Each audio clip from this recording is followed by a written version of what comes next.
Hello, in this presentation we will discuss a thought process for recording financial transactions using debits and credits. Objectives: at the end of this we will be able to list thought process for recording journal entries, explain reasons for using a defined thought process, and apply thought process to recording journal entries.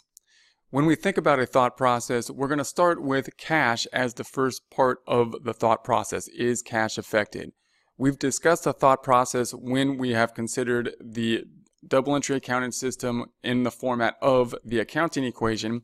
The thought process will be much the same here. We now applying that thought process to the function of debits and credits, recording the journal entries with regard to debits and credits. Remember, the objectives of the thought process is going to be that we want to get moving when recording journal entries. We want to make sure that we don't hit a wall and that we can't move forward. We want some kind of system to help us to make the steps forward. So a thought process will tell us where to begin. Oftentimes there's a lot of different areas where we can start recording a transaction. There's no necessarily correct or incorrect way to start recording a transaction, but if we have a system, that will help us to just leap right into what we want to do, help us avoid errors when we make that system, and help us to move forward. The second reason we're going to use a thought process is that it does eliminate many errors that people start to think about when they think about debits and credits.